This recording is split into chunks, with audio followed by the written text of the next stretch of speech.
Assalamualaikum warahmatullahi wabarakatuh. Ini ada tips-tips yang untuk suami istri dan tentu ini adalah ilmu yang diperuntukkan sekali lagi untuk pasangan suami istri. Maka oleh karena itu sebelumnya mohon berbijaksana sekali ya sebelum mendengarkan kajian yang akan Teteh sampaikan ini. Bismillah walhamdulillah wassalatu wassalamu ala rasulillah. Banyak sekali ya teman-teman yang curhat gitu sama Teteh. Teh apa ya? Sekarang suamiku udah tambah berumur, ada juga kasus yang pengantin baru begitu ya. Yang ketika melakukan ibadahnya itu sudah mendapati kendala-kendala. Misalkan ya seperti yang cepat keluar misalkan gitu ya. Atau susah bangun misalkan itu banyak loh situ. Bahkan di dalam kisah-kisah itu di dalam rumah tangga itu ada sampai yang istrinya itu aduh naudzubillah pengen pisah gitu ya dengan suaminya karena sang suaminya itu udah cukup lama banget gitu ya sakitnya udah cukup lama banget gitu sehingga mungkin istrinya udah agak kurang sabar bahkan kayak ngancem gitu pengen bercerai gitu dengan sang suaminya. Subhanallah ya. Berarti ini kan tentu ini harus apa nih solusinya agar sang suami itu maksudnya agar di dalam rumah tangga itu bisa terjalin lagi keharmonisannya seperti itu. Nah, maka di sini ada ya ini di dalam kitab. Maka di pembahasan video sebelumnya Teteh juga kan udah pernah membahas ini ya dan ini ada trik lagi yang lainnya. Jadi ada beberapa tips dan juga ada beberapa trik yang pernah Teteh baca di dalam kitab Asrarul Jima dan kali ini pun ada sama di dalam kitab Asrarul Jima yang mana ini karyanya Syekh Imadul Hakim ya. Ini bisa kita ketemui di halaman 102 seperti itu. Baik. Bismillahirrahmanirrahim. Di sini dikatakan wahunaka tariqatun ukhra. Dan pada masalah tersebut ya, yang maksudnya udah barusan Teteh katakan gitu. Jadi ada cara lain agar sang suami ketika melakukan ibadahnya itu tidak cepat keluar. Apa di dalam ini kitab ladzidzatun wa jadidatun. Bahkan ini caranya bisa dikatakan ladidah. Ladidah itu cara yang enak dan juga jadidah. Kalau jadidah ini adalah yang terbaru kata ini Syekh. Ini sampai dipromosiin gitu ya oleh yang mengarang ini kitab Syekh Imadul Hikam. Wahia antatatollaba, yaitu Anda wahai para suami minaz zaujati, Anda itu harus meminta terhadap istri Anda. Meminta apa? Antuharrika dzakar. Antuharrika dzakari. Jadi kamu tuh meminta kepada istri kamu untuk menggerak-gerakkan milik sang suaminya. Jadi digerakkannya oleh istrinya gitu. Meminta untuk menggerakkan milik sang suaminya. Ya, misalkan di dalam ini referensi kitab, misalkan bisa diusap-usap gitu ya oleh tangan sang istrinya, seperti itu. Apalagi di dalam ini kitab dikatakan yang lebih spesifik ke area, maaf sekali ya, memang ini pembahasannya di dalam kitab itu seperti itu ya. Apalagi di sini ada di area kepalanya gitu dan juga bawah dari kepalanya. Ini terus aja diusap oleh istrinya hingga muncul dari hingga muncul dari seorang suami itu rasa kok kayak pengen keluar lah, istilahnya tuh seperti itu. Nah, saat itu nanti sang suami memberikan isyarah gitu ya kepada istrinya untuk berhenti melakukan aktivitas itu, ya. Dan ini bisa dilakukan ulang-ulang gitu. Kalau udah ada rasa berhenti, biarkan diam dulu sejenak, setelah gitu. Sesudah itu kemudian lakukan kembali orang istrinya itu. Kalau misalkan ada rasa lagi, berhenti lagi seperti itu.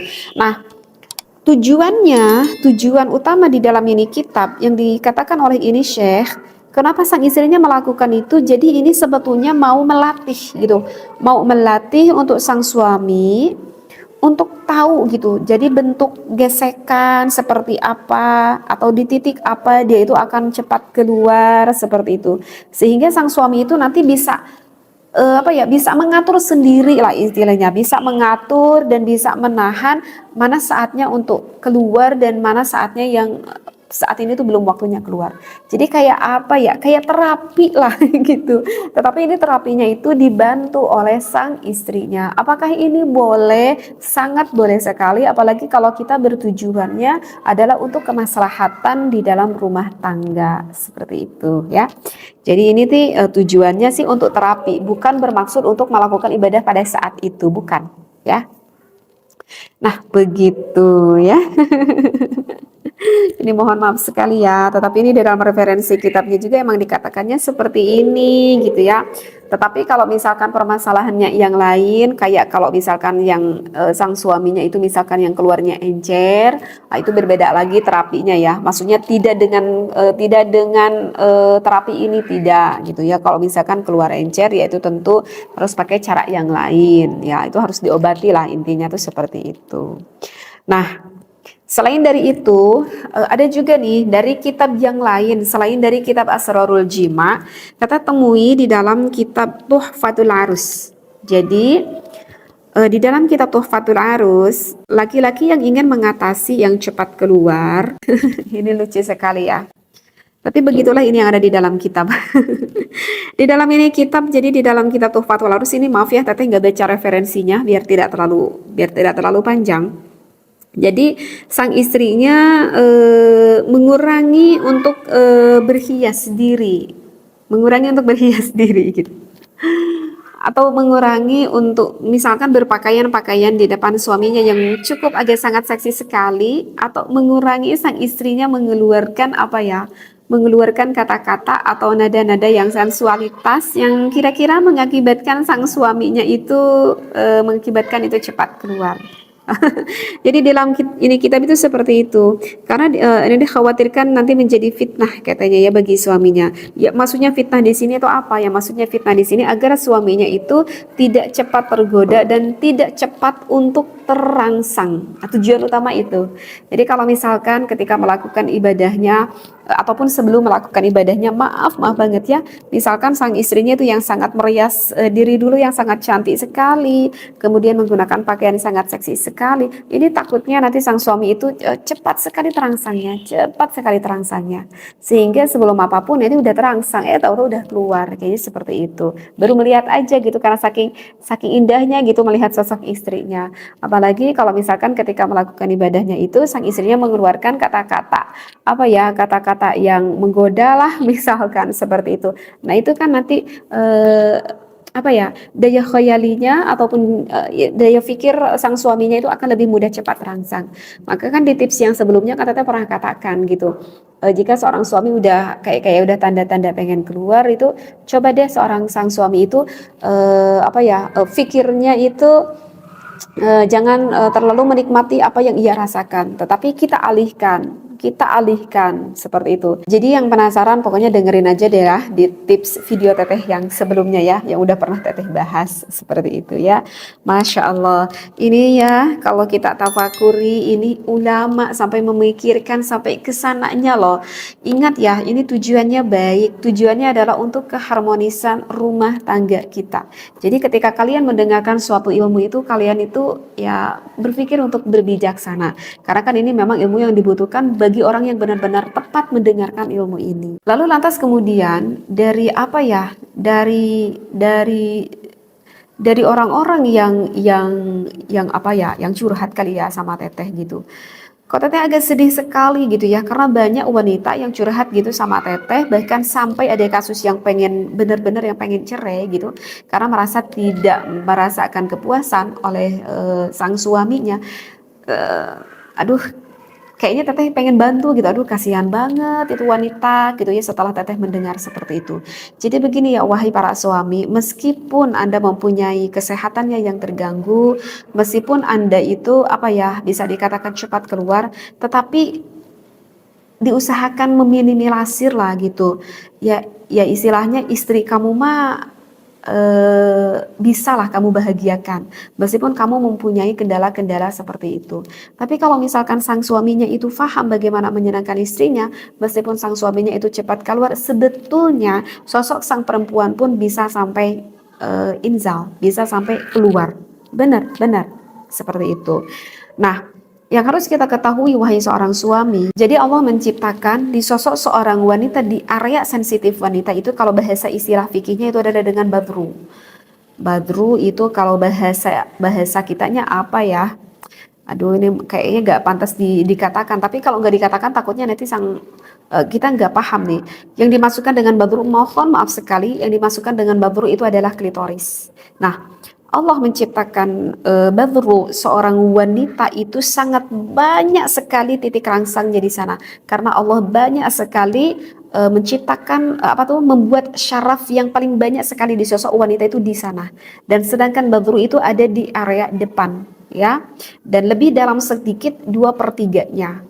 Maka begitulah Allah menciptakan sosok seorang laki-laki, mau yang badannya besar, mau yang badannya kecil gitu ya. Dan begitulah kenormalan area milik laki-laki itu ya, bentuknya seperti itu. Ya, jadi kenapa? Karena Allah itu sudah mengukur kemaslahatan untuk kita. Jadi kan suka banyak gitu ya para laki-laki yang ngobrol gitu sama teteh, teh ini kopi sebetulnya bisa membesarkan gak? Ini kopi bisa memanjangkan kak? Dan teteh bilang enggak, ini nggak bisa memanjangkan dan enggak. Itu kayaknya banyak gitu yang berambisi gitu, para laki-laki tuh ingin merubah ukurannya. Sebetulnya udah kita bersyukur aja kepada Allah ya. Kenapa? Karena Allah sudah mengukur kemaslahatannya. Karena yang dibutuhkan wanita itu bukan besar atau kecilnya atau panjang pendeknya. Kenapa? Karena titik rangsang area wanita itu 2/3 lebih depan itu sangat besar sekali, Allah ciptakan sarafnya di sana. Berarti itu otomatis tidak membutuhkan yang panjang-panjang amat gitu. Sedangkan 3/4 lebih dalamnya itu sarafnya lebih sedikit, lebih sedikit. Seperti itu ya. Kalau kita tafakuri, Masya Allah ya, Allah sudah memberikan kemaslahatan untuk kita. Nah, jadi dari inti maksud yang teteh bicarakan seperti ini, cobalah wahai para suami lebih merangsang kepada istri Anda di area 2/3 lebih depan.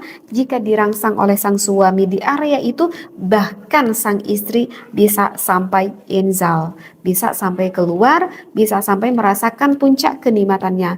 Nanti sang istri pun tidak akan ngudemel gitu dalam hatinya itu. Tidak akan merasa kecewa ketika melakukan ibadah dengan suaminya, meskipun sang suaminya itu mempunyai kendala cepat keluar.